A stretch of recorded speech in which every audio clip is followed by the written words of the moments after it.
Today's daf we're going to be learning is Nazir daf Kaftali. Today's daf is sponsored by Dr. Becky Goldstein in honor of her two eldest grandsons, Chayalim, Eitan Ephraim, and Gilad Yoel, on their 20th birthdays. With gratitude to Hashem for the zchut of reaching the smile stone with them. Our wishes for Briut and Simcha and Hatzlacha and their endeavors, may Hashem keep them safe and all our Chayalim. Amen. Okay, Mazal tov. We're going to get started. We're going to enter the world of sacrifices today. Okay, so we're going to talk about a situation. We're going to learn a lot. If you remember, we have these three sacrifices of the Nazir. There's the korban. This is a regular Nazir, not one who becomes impure. We have a korban olah, korban. Let's start chatat, right? Which was the whole thing. Why does he bring a chatat? We have, which is a sin offering. We have an olah, a burnt offering, and a shlamim. If you remember the difference between olah and a shlamim, the olah entirely gets burnt on the altar, and the shlamim, the meat, most of the meat gets eaten by the owner. Okay, that's going to have all sorts of ramifications. And the thing that's unique about a chatat is, since it's a sin offering, it can't be offered as a voluntary offering. Whereas in olah and shlamim, in this case, it's an obligation, but it potentially, you can always do an olah and a shlamim for some other purpose, right? You can decide, oh, I want to bring a korban to the temple. I can decide I want to bring a burnt offering where the whole thing will go up. I can decide I want to bring an animal and then, kind of eat the meat myself and bring it as a korban shlamim. So those have options of voluntary as opposed to the chatat, which doesn't. This has all sorts of ramifications in many, many, many situations where I designate money or I buy an animal for a sacrifice and then I don't need it for that sacrifice anymore. Now, the general rule of thumb is if it was designated for something particular, it can only be used for that particular thing, but within range. So let's say I designated something for a burnt offering for some obligation I had, but then the obligation disappeared for whatever reason. There's all sorts of reasons, and we'll discuss some of them today. I can bring it as a burnt offering. It's a voluntary burnt offering. And if I can't change the name burnt offering to something else, like, sin offering or any kind of offering, but I can change it from obligatory to voluntary. But I can't do that with a chatat because the sin offering, there is no such thing as a voluntary offering. So that's one thing you kind of have to know before getting into this. I'll give you a few other details here. Korban shlamim generally it's kind of one of the easy offerings. It's called kodshim kalim. It's got light sanctity because the owners eat part of the meat rather than the ones that are considered kodshim, which the owners don't eat the meat. But because it has a lighter sanctity, there's a few laws that are not relevant to it, for example, or different, we'll go through all of them. So number one, there's no laws of me'ilah. We talked about this before, right? That it's not, if you accidentally use it, there is me'ilah at an early stage, but eventually it's going to become permitted. So we don't really have laws of me'ilah. What's me'ilah? Misuse of consecrated property. If you misuse consecrated property accidentally, because you didn't know, right? You took an animal that was designated for a sacrifice and you used it. So if it was a korban shlamim, which ultimately would have been permitted to you, so you aren't obligated in me'ilah, okay? Or at least at a later stage, you won't be obligated in me'ilah, which is that you have to bring the value plus an extra fifth, plus you have to bring a sacrifice called an asham me'ilot, a guilt offering for having misused consecrated property. That law applies to a chatat, to an asham, it applies to an olah, but me'ilah doesn't usually apply to a shlamim, or certainly at a later stage, because eventually it will become permitted to you.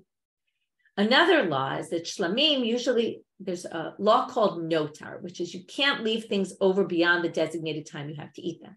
Some sacrifices have the amount of time you can eat them is laila v'yom, yom v'laila, which basically means you have to eat the day you sacrifice it, because sacrifices are always during the day. You have to eat them by that night, okay? By the end of that night. But a shlamim, a regular shlamim, there are a few exceptions, and one of them is the shalmei nazir, which we're going to talk about. A regular shlamim, you bring, you get to eat it for 2 days and a night in between. So basically that means today's Monday, I sacrifice it on Monday, I get Monday night, and I get all day Tuesday. By the time of sundown on Tuesday, I already can't eat it. Okay, so the el shlamim, which is a ram that you bring for a shlamim, for the Nazir, is unique. A unique shlamim in that you can only eat it that day and that night, and that's it. So by Monday night, you're done. Okay, it's not like a regular shlamim in that way. And there's something else, which is along with that offering, you bring 20 loaves of bread. You might remember we talked about a Thanksgiving offering, that there's 40 loaves that are brought. 10 of them are chametz and the rest are unleavened. But these are all unleavened because generally you don't bring leavened things to the temple. The only two exceptions are the shtei alechem, the 2 loaves that are brought on Shavuot, and the 10 of the Thanksgiving offering. But in this case, it's called lechem, but it's not really bread. It's matzah type things. There's 10 of one kind, 10 of another kind, and they're brought and they're waved together with the animal. There's a whole process that you do. So that's also something unique about the shlamim of a Nazir. That's a lot of intro. Let's get started with our case, and we'll review these things as we go along, but they're kind of basic to understanding today's stuff. Today's stuff is not so complicated, but what's complicated is there's probably a lot of new concepts that you might not be familiar with. So I'll go through them and hopefully they'll be more familiar. And like I said, these are concepts that we'll see over and over in many different sugyot, and eventually you'll say, oh yeah, I know that. Ha'isha shenadra b'nazir, we're back to this usual case we've been discussing a lot. A woman becomes a nazirah. We actually saw this beginning part of this Mishna already. In that case, we kept quoting all those Mishnayot, like the previous one, also to try to prove our answer to our question about Megas Gaius, because it was all these cases of the husband nullifying her vows. She designates her animal, and then the husband comes along and nullifies her vow.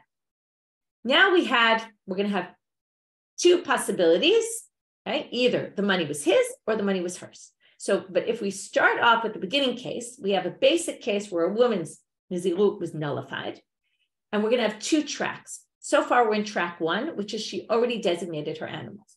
Track 2 is going to be she already designated money to buy animals, but she didn't buy the animals yet.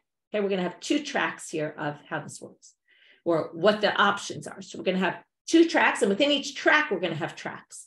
Okay, so 2 tracks within each track. So we're in track number 1, which is she designated animals are ready for the sacrifice.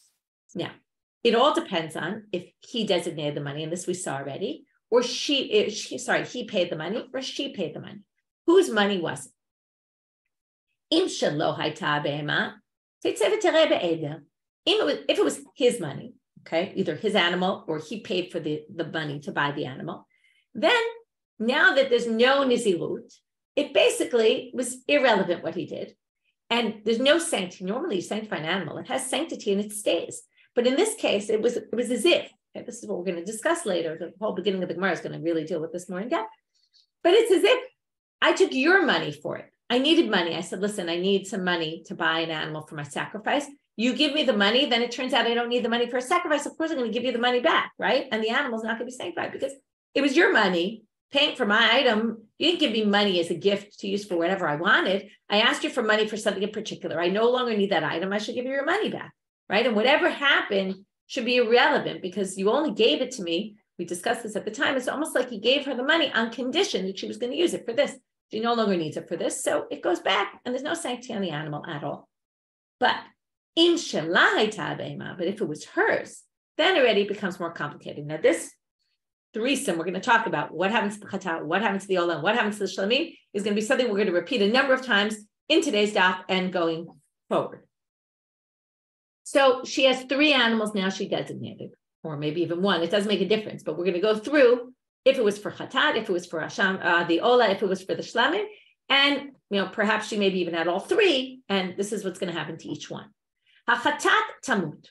She paid for the animal herself. So it's not like she could say, oh, I didn't mean to do this, and here the money goes back. It's her money. So this is just regular. Someone designates an animal for a korban, doesn't use it.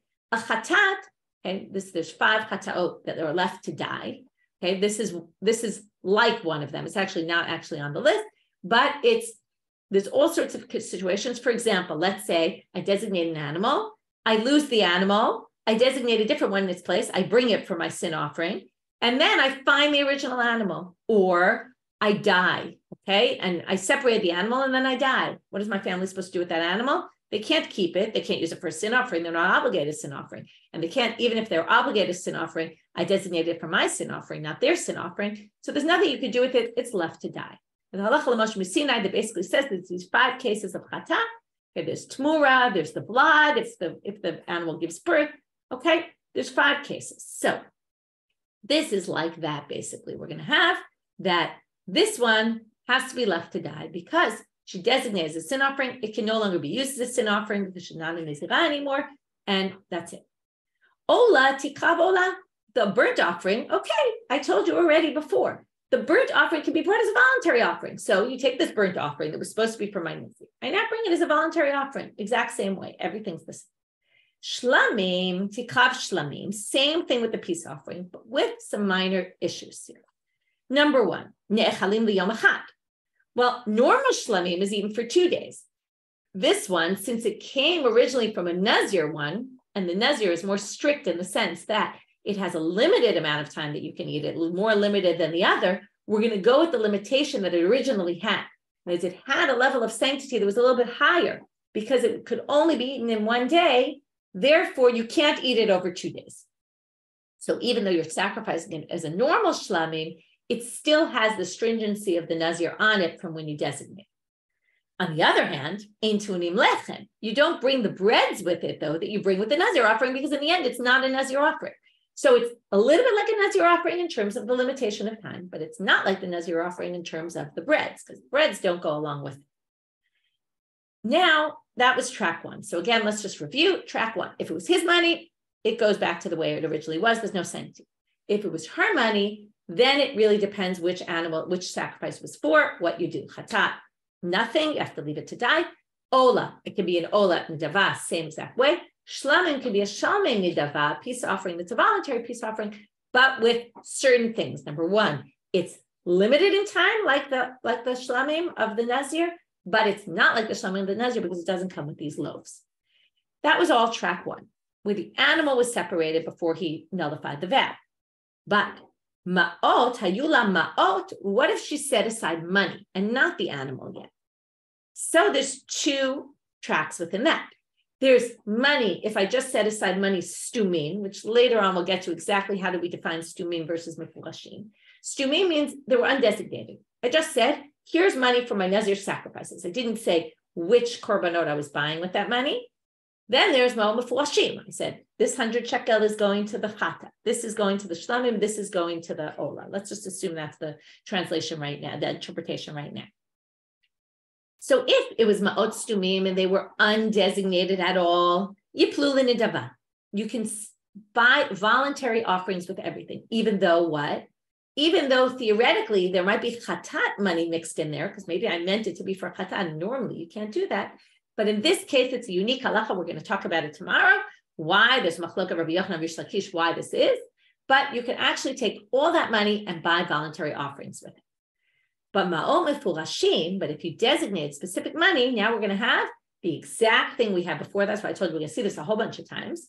Demei chatat, the money you did for the chatat. Now, money doesn't die. What do you do with money that can't be used for anything? The default always is yochuli yamamelach.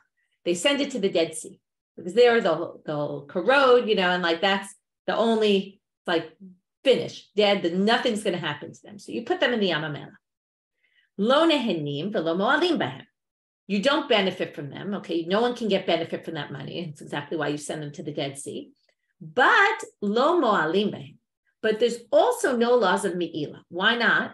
Me'ila is when you have an animal that's sanctified or something that's sanctified, like money that's going to be used for a sacrifice.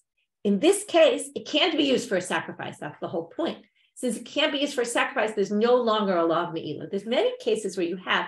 Because what is me'ila? Me'ila is if you benefited from sanctified items. There's a number of cases, we're going to see this all over Shas, where we say you can't benefit, but there's no me'ila. Normally those things should go together. If you can't benefit, then you're going to be liable for me'ila, because me'ila is benefiting from consecrated property. You can't. But there's many situations where the laws of me'ila don't kick in for whatever reason. Sometimes it's just that the rabbis decreed you can't benefit, even though by Torah law you can, and that's why there's not going to be me'ila. In this case, you really can't benefit from Torah law, but since it can't be used for a sacrifice, laws of me'ila don't kick in. Okay, so now, even though you could have before, but now you can't. So that's the chatat. Demei olah, you can probably guess this yourself. Yaviu olah, okay? You're going to use that money and you're going to buy a korban olah with it. U'mo'alim behem. And there's laws of me'ila by this. Okay, because it's a regular korban olah, and the korban olah goes entirely up to God. No one can benefit from it at all. Dimei shlamim, and the money for shlamim, again, you could probably figure this out. Yaviu shlamim, you're going to bring peace offerings, but what about the peace offerings? Nechalim liyom echad, but again, they're limited like the Nazir sacrifice should have been limited. And ein te'unim lechem, but you don't bring the breads along with them. Okay, that was our Mishna. So again, 2 tracks. You separated an animal, you separated money. Within each, there's 2 tracks. It was his money, her money. It was designated or undesignated, okay? And really, this all matches up. If it was money that was undesignated, or if it was the husband's money, kind of, it goes back to what it was, right? Well, it's different. The husband's money goes back to what it was, meaning nothing's sanctified. If it was money designated for korbanot without specifying anything, everything goes, you still need to buy sacrifices with it, but it goes all to voluntary offerings, even though there was a chatat mixed in, which we don't really know yet why that works. The other track is, you set aside the money, you bought the animals with your money, or in the second track, the money was designated specifically for specific things. So the general rule is basically the same. The chatat, nothing to do with it. Not with the animal, not with the money. It has to be left to die or thrown in the Dead Sea. The ola can be brought as voluntary offering exactly in the same way. And the shlamim is brought as voluntary offering, but with these 2 things. It's like a nazir, but it's not like a nazir. Limited in time, but doesn't come with the breads. So the first question of the Gemara is going to be, who does this Mishnah go according to in terms of this distinction between his money and her money? You're going to see in a minute, we're going to not really understand things until they finally quote us the brights that they're referring to. But they're referring to a machloka between Rabbi Yehuda and the rabbis. Mantana de baal lo mishtabela. They're making a certain assumption. This Mishnah seems to imply that the husband's money is not automatically going to fulfill her obligations. Because if his money went to fulfill her obligations automatically, because the husband takes upon himself all her financial obligations, because remember, the women didn't really own property, money, all that. So if basically his money is like her money, or right, because if he pays her bills, it's because he's obligated to pay them. Well, then his paying for a sacrifice should be no different than her paying for her sacrifice, because it's not like I borrowed money, I took money, you gave me money as a gift to pay for my obligation. He's not a third party. I compared it to you, but it's not a fair comparison. My husband is obligated to pay for my bills. So therefore, it seems like he's not obligated in this Mishnah because they're treating him like an outside party. And that's what they're saying. As soon as there's no obligation, he gets his money back. But isn't his money supposed to go pay my bills? So it seems to be not inconsistent with that concept that he's obligated to pay for my sacrifices. So we're going to have now 2 tracks, okay? Like we had in the Mishnah, we have 2 different versions of a discussion or debate between Rav Chisda and Rava about who the Mishnah accords with. And in both of them, Rav Chisda is going to say it only accords with one opinion. It's just going to flip which opinion in the different versions. And Rava is going to say, I can explain it even according to both. Okay, that's going to be the gist, but it's going to be the opposite. So according to this version, Amar Rav Chisda, Rabbanani, it's clearly the rabbi's opinion. Why? Again, we don't know yet who says what, but we'll understand in a minute. The Isa Kadatach Rabbi Yehuda, if you're going to say it's Rabbi Yehuda, now we already know Rabbi Yehuda holds the husband is obligated to pay for all the sacrifices of the wife, and therefore, once he pays the money for this animal, it should be no different than if she pays the money, and therefore, our Mishnah can't possibly be Rabbi Yehuda because the animal shouldn't be able to go back to the husband and just be part of his flock and not sanctified at all. It's no different than if she did it with her own money, because his and her money are really one and the same in this case. He's no different than she is in terms of when he pays for her, since he's obligated. How do we know that they have this debate? Titania, as it says in the following bright, Rabbi Yehuda Omer. Background, before we get into this.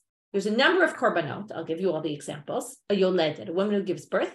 A mitzora, a leper who has to go through the process and then bring these 3 sacrifices.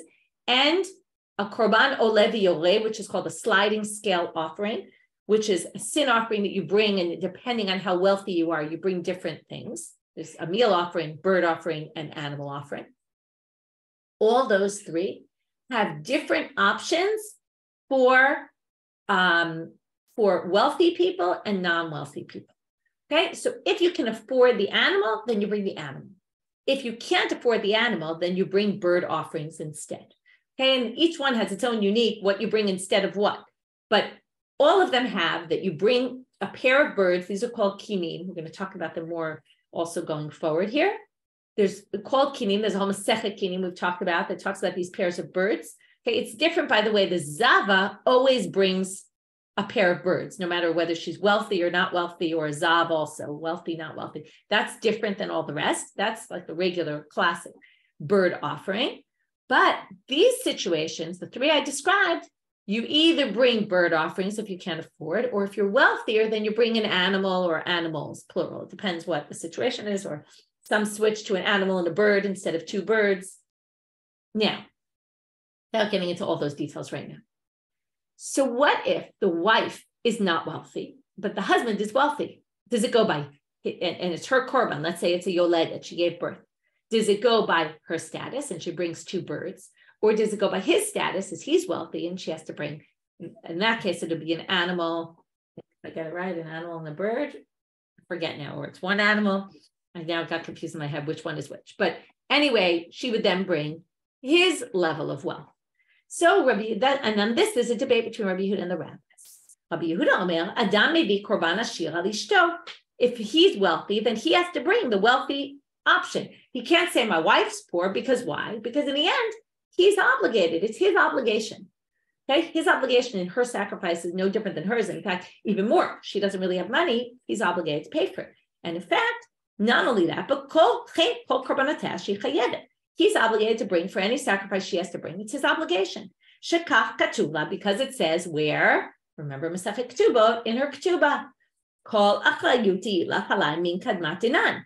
I take upon responsibility, all the responsibilities of yours from even before. Any financial responsibilities of yours, I've taken upon myself. So now basically, he has to bring the high level korban. And in general, it means, so this basically means that when she was supposed to bring the Nazir sacrifice, he separates the animal.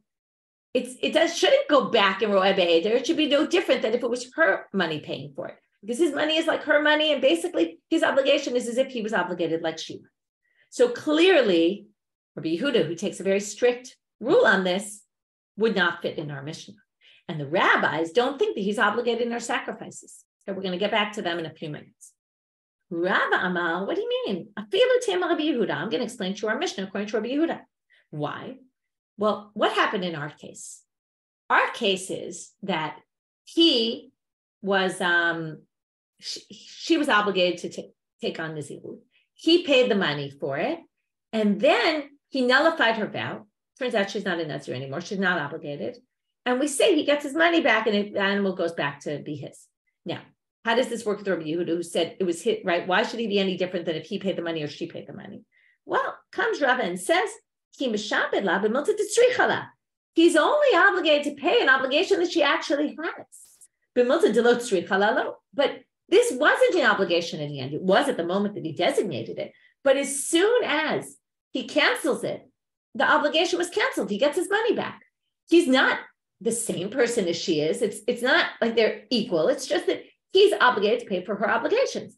This turned out not to be an obligation. So it was an obligation in the beginning when he spent the money on it and he bought the animal. But as soon as he nullifies the vow and he's no longer obligated, it's as if his money was never obligated to pay for this, because it wasn't anything that he really needs to pay for in the end.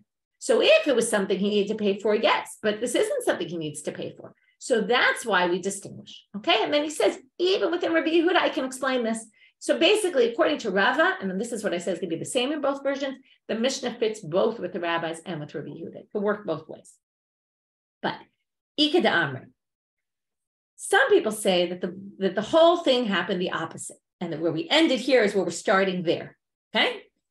Man Tana, who's the Tana? Rav Chisda, Rabbi Yehuda. The Tana of our Mishnah, instead of questioning who's the Tana that thinks the husband is not Mishuabadla, it starts assuming that our Mishnah thinks he's Mishuabadla, but only in things that she's actually obligated in. So who's the Tana? Rav Chisda says, Rabbi Yehuda. And he says, just like Rava just explained a minute ago, in this version, Rav Chisda starts with that. That's his starting point. His starting point is our Mishnah Rabbi Yehuda. Why is our Mishnah Rabbi Yehuda? Because why did he pay the money in the first place? Because he was obligated to pay the money. Then once the obligation disappears, well, he's only obligated to pay things she's actually obligated in. Now she's not obligated, the money goes back to him and the animal goes back to his flock. It was as if nothing happened. Now, why does he think it's not Rabbanan? For a very simple reason. Di Rabbanan, lo mishabed laklal. He wouldn't even be paying for his sacrifices according to the rabbis, because he's not obligated to pay for his sacrifices.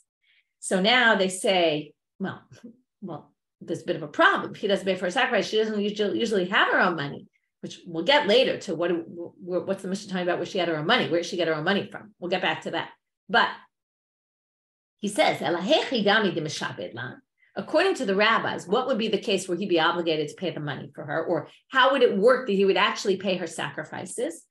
He'd gone, and now he's going to prove why the Mishna can't be the rabbis. Because he could be paying for her, but if he paid for her, how would he do it? Okay, if you assume the husband's not obligated, now it becomes exactly like we described before. It was as if I asked you for money, right? You're not married to me. I asked you for money. You gave me money. Now, what would happen if, right, when you give me money, now think about it. So how could it be the husband would pay for her? He must, just like if you gave me money to do, you give me it as a gift, right? You'd say, here's money, keep this money, go buy your sacrifices with it. Now, once he gives it to her as a gift, well, then it becomes her money. So now if it's her money, there should be no distinction in the Mishna between his money and her money, because his money becomes her money. And the only way he's paying for her sacrifices is by basically giving her the money as a gift. And then the money should be as if it's her money. So therefore, it doesn't make any sense. To which Rava answers the opposite of what he answers before, but it's the same content of answer. What does he say? Afilu tema Rabbanan. I'm going to explain the Mishna also according to the rabbis, starting now at the top of Amud Bet.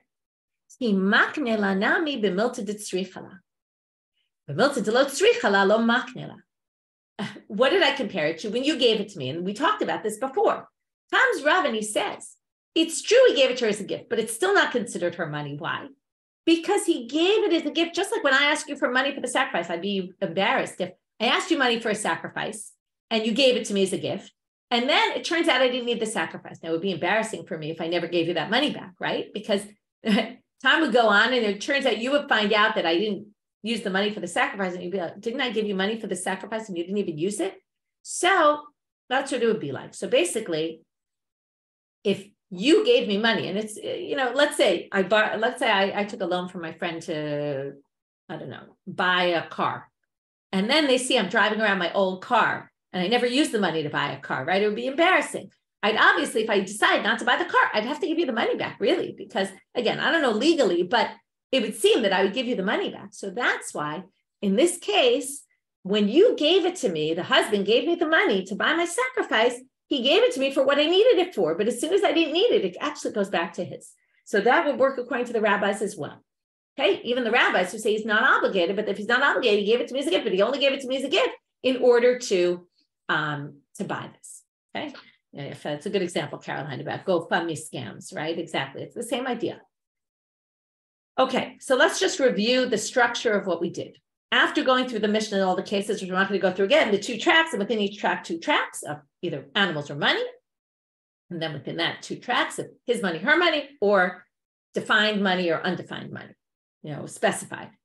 Then we went to figure out who's the author of our Mishna. The first assumption was the Mishna clearly shows that doesn't have to give her the money. Because if he did, then his money would be like her money. And then we said, no, not necessarily, right? We tried to say, Rav Chisda says, not Rabbi Yehuda. And then we said in the end, no, it could be the rabbi. It could be Rabbi Yehuda as well. That was what Rava responded.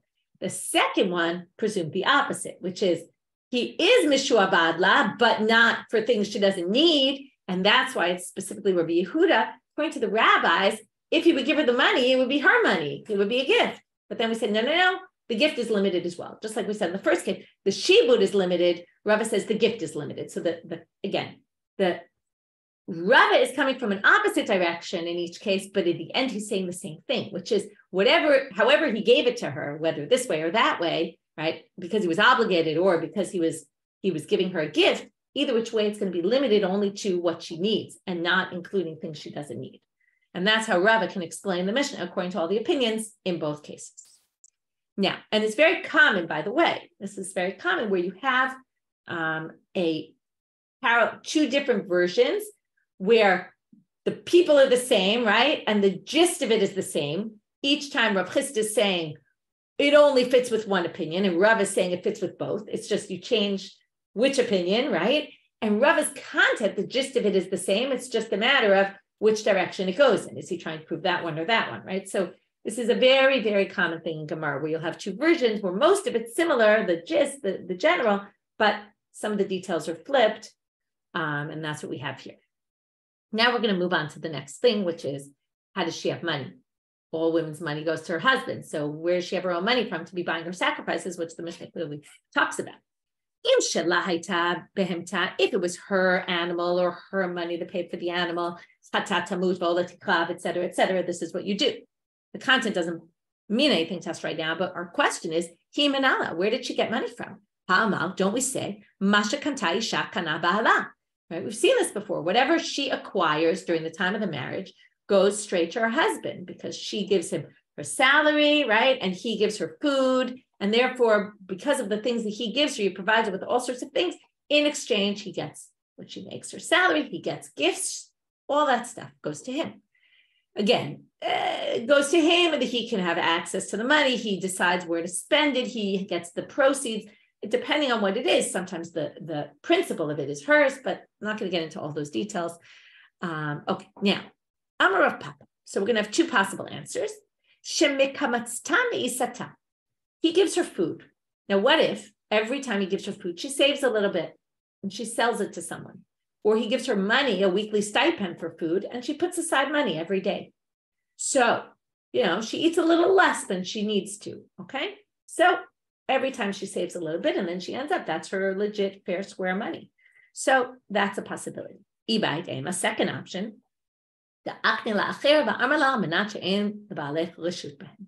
like somebody else gave it to her and said to her, we've seen this before also, I'm giving you this as a gift so that nobody else has, right? Your husband is not going to have rights to this. Okay, this is like your parents want to give you a gift and they say, we're putting it in your account on your name, right? I want it to be just yours. I don't want your husband to have any access to that money, right? You can imagine such a situation happening, definitely happens nowadays, right? Or you let's say you buy your kid a house and you decide to put the house only in your child's name, right? And not in their joint name because you never know what's going to be down the road. So he wants it to be hers. So theoretically, she could have her own property if she got money given as a gift to her that was only for her. Okay, next. So again, the first thing we dealt with was really the two lines. If it was his money, if it was her money. First, if it was his money, why would that be different from her money based on all our, right, the two ways of reading it? And second question was, how does she have money at all? And we gave two possible readings. Now we're going to get to the final part of our daf for today, which is so Amar le Shmuel Avuha bar Ihi. Shmuel says to Avuha bar Ihi, lo teitav al karech ad amar li hadamilta. I want to understand this better. You are not going to move from here until you explain to me this issue of how we can bring, why you were so confused by this, I don't exactly know. But how can you say that the shlamim that you're bringing that was supposed to be in place of this Nazir shlamim is going to come without the breads? And I think what he's saying is because the answer doesn't really answer the question. My guess is he's saying, where do we have a precedent for this? Where you could bring the shlamim in place of what was supposed to be the shalmei nazir that was supposed to come with these 20 loaves, and you're now going to bring it without, because the answer that Avuha bar Ihi is going to bring is going to be, there's 4 cases where this happens, meaning this is not a unique situation. This actually happens in 4 cases. One of them is ours, but there's going to be 3 more. And what we're going to have until the end of the daf is we're going to see all 4 cases. And then we're basically very similar, right? The same thing happens with the shlamim money. And then we're going to ask, isn't there a 5th? And bring a 5th case. And then why did you say only 4? And then they're going to explain why that one didn't belong on this list. That one was, it's true, it's brought without the breads, but it didn't belong on this list. Okay, for whatever reason. We'll get to that at the end. So comes, and he answers him, and he says, Eluhain arba'a elim she'enam ti'unim lechem. Here are the 4 cases. Shelo v'shela, v'shel achar mita, v'shel achar kapara. These are like catch names, okay? His, hers, after death, and after atonement. Really, the order should be hers, his, because we're going to start with hers in the description. And in fact, in old manuscripts of the Gemara, in Tavia Milchim, which is one of the more older, more like very well respected manuscript, Shelah appears first, which makes a lot more sense. Okay, hers. So now we start going through the four. Shelah, Adam Baran. Okay, that's the one we just said. So hers means she was in Nazirah, separated. She separated from her own money the animals. And what happened? Or she separated, right? Either the animals or she's already separated the money. And he nullifies her vow, and now you can't bring it as a Shalmei Nazir, so you bring it without the bread. Shelo, Ditnam. What's Shelo? His. It's not exactly his. Okay, we'll see, and we'll understand this case much better. We're going to get to it on Daf Kafchet. I'm not going to go too in depth into this case, but all the details are, we'll get to it in a few days. Ditnan. Ha'ish madir et beno benazir, ve'en ha'isha maderet et bena benazir. Okay, let's just take this as a fact right now. A man can decide his son is going to be a Nazir and take upon Nazirut for his son, okay, on his own. And his son is a Nazir.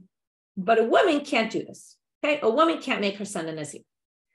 But if the father made the son a Nazir, the son has a way out. Sounds a little bit like Miyun with the daughter, okay, right? Where the father, not the father, the mother or the brother betroths the daughter, and the daughter can say, I don't really want this.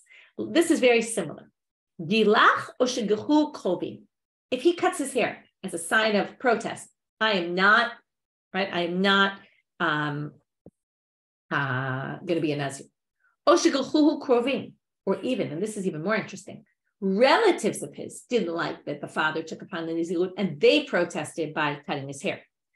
Micha o shemichu krovim, even if they didn't cut his hair, but he himself or the relatives went out and said, we don't want this. We're not interested in this. No, we don't want him to be a Nazir. Or he says, I don't want to be a Nazir.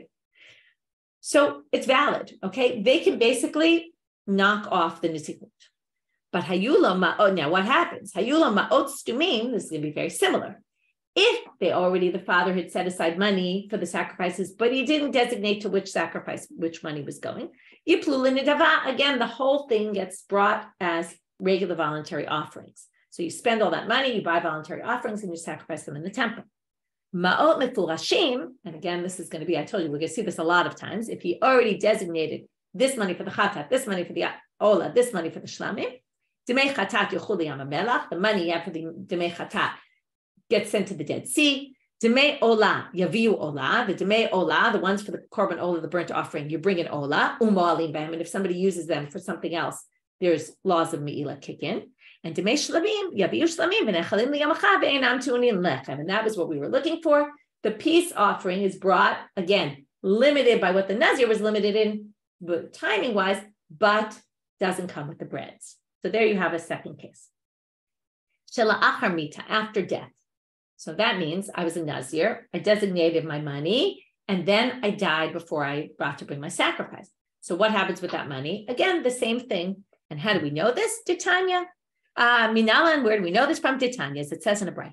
Hamaflish ma'ot l'niziruto, the separated money for the nizirut, lo nehanim v'lo mo'alim b'hem, you can't benefit from them, and there's no me'ilah. This is something else, by the way. I haven't died yet in this case. This case isn't relevant for our purposes, but it's the beginning of the Braita. I designate money for my sacrifices. So from the moment I designate them, already I can't benefit from them, but there's no me'ilah. Why is there no me'ilah?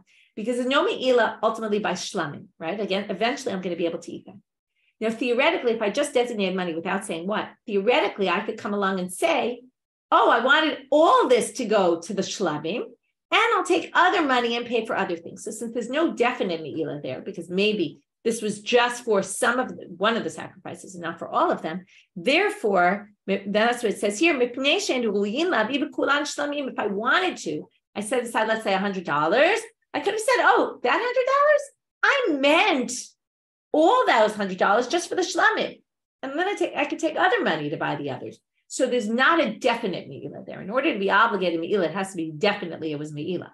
And since the shlamim will ultimately be eaten by me and there won't be me'ilah, I could say, oh, that money wasn't necessarily consecrated forever. Here's the important part of this braita, though. Mate, if I died after I designated the money, again, hayula ma'ot stumim, if it was undesignated funds, yiplu l'nedava, all that money has to be for voluntary offerings. Marot mefurashim, if it was designated funds, By this point, you should get it all by heart. You should know this in your sleep tonight. All the chatat will go to Yam HaMelech. Lo nehenim v'lo mo'alim. You can't benefit, but there's no me'ilah, because again, it can't be used for a sacrifice. Since it's not going to be used for a sacrifice, therefore there's no me'ilah. The money for the olah, since it is going to be used for olah sacrifices, you will have laws of me'ilah, and yes, you will bring voluntary olah sacrifices. You'll bring voluntary peace offerings, but again, they're limited like the Nazirs would have been limited. So that was case 3, where again, you have another model where you don't bring the breads. Last one, this will be a little simpler, because shala'achar kapara, that means if I already got atonement, this was the case I brought, where let's say I designated the money, then I lost the money, and then I took different money and it's dead, and then I found the money. Or I designated an animal and lost the animal. So how do they prove this? Sfarahu, they say it's just simply logical. After I die, why is this what we're supposed to do with the money? Because I can't use it anymore for atonement, right? So likewise, if I've already received my atonement, right, either because I'm dead and I can't receive atonement anymore, or I already received my atonement, I don't need atonement anymore from this sacrifice, it's the same idea, and therefore the law will be the same. To which the Gemara asks, I said before, wait, only 4 cases you mentioned? Aren't there 5?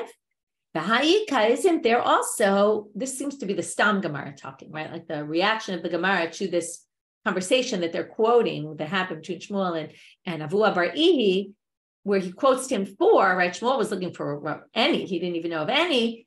Seems like the Gemara is asking, but wait, isn't there more? Where'd you get to only 4? Here's another case. Shal kol shalmei nazil, any other case of the shlamim of Nazir, sheshachatan shelo kemitzvatan, if you shech them not for the mitzvah. I go and I slaughter this animal that I designated for korban shlamim, but one of 2 possibilities is a machlok of what we're talking about here. It could theoretically be one of each. It could be each. Number 1, the animal I'm supposed to bring is a 2-year-old animal. It's called an ayil, a ram. It's an ayil shlamim. They even call it the el nazir, is the shlamim for the nazir. It's a unique korban shlamim. Has to be a 2-year-old animal. But a regular shlamim can come with a 1-year-old animal. So what if I used a 1-year-old animal and I slaughtered that for this purpose? So it's not kasher because it's not the right details. Or there's something called to shechtit shelo lishma. When we come to sacrifices, we're going to learn your thoughts or what's very important. If when the person's slaughtering it thinks, I'm slaughtering this for a different korban, they think I'm slaughtering it for an asham, let's say, guilt offering, or I'm slaughtering it for an olah. Even though it's a shlamim, they have the wrong thought in mind. The halacha is, there's a few exceptions to the rule where there's nothing you can do with them, but this is not. If it was the el shlamim, you were supposed to do it, right? The ayil, the ram for the nazir, and you thought while you were slaughtering it that you were doing it for some other sacrifice, then you continue to go ahead sacrificing this animal in the way you were supposed to, but it didn't fulfill your obligation, and you have to now bring a new one in its stead. So you still go through with it. Again, there's a few unique exceptions where you don't, but I'm not talking about those today. This one would be regular. You would bring it and sacrifice it, but now obviously you know where this is going. When you bring that ayil that you did but you did it incorrectly, and now you just have to keep going with the motions because you've already started, you have to finish the process, even though you won't fulfill your obligation. Obviously, you're not going to bring it with the breads, okay? Because you're not actually fulfilling your obligation of a nazir. So again, we're going to see if shachatan shelo kemitzvatan ksherim, so they are kasher, meaning they do get sacrificed, v'lo olim lebalim l'shum chova, but they don't fulfill the person's obligation, and therefore nechalim liyom echad, but they're still limited, like the original one was limited, not like a regular shlamim. But enam tu'unim lo lechem v'lo zroa. The zroa is another halacha we're going to talk about later, but you don't need the breads, and that was the main point we brought this for. So here's a 5th. Why'd you say only 4? Answer is classic type of answer for this kind of thing. Kemitzvatan kachashiv shelo kemitzvatan lo kachashiv.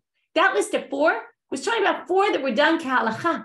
This one was done incorrectly, either the incorrect year of the animal, the age of the animal, or the incorrect method of doing it because you had the wrong intent. This was a different, maybe there's a different list of things that were done incorrectly, but this list was a list of things where you did everything correctly, just you died, you atoned for some other way. There was something else that went on, but it wasn't like it was done incorrectly. So that list was a list of 4 that are brought where kind of something went wrong along the way, but it wasn't, it was done incorrectly. And that's why this 5th one wasn't mentioned in that list. Okay, so again, quick review before we finish. We started with this woman who separated her animals or separated her money. We talked about all the possibilities within those. Then we tried to figure out who the Mishna accords with which Tana. We had 4 different opinions in the end, right? 2 different ways of reading the sugya. In the end, right? Each time Rav Chisda tried to say it was only one of the 2 opinions, each time it switched. And Rava came and said, no, it really matches all the opinions. Then we tried to figure out how could the woman have her own money. We gave 2 possibilities. Then we talked about, Shmuel said, I don't understand this idea where you bring a shlamim that was for a Nazir, but without the breads, and comes Avuha bar Ihi. And he basically says, here's 4 examples where this happens. Her, right, our case, him, which is the son, if he's separated for his son, and then the son didn't want to be a Nazir anymore. Then 3rd case was you already received, you died and already received atonement, right? Those were the 4. Either you died after you separated or you already received atonement. And then we said, what about this 5th? Oh, that's a little different, that 5th. It's not on this list, but you're right. It would be another case. With that, that's it for today. We'll continue on with our dealings of sacrifices and money and all that kind of stuff tomorrow. Have a great day, everyone.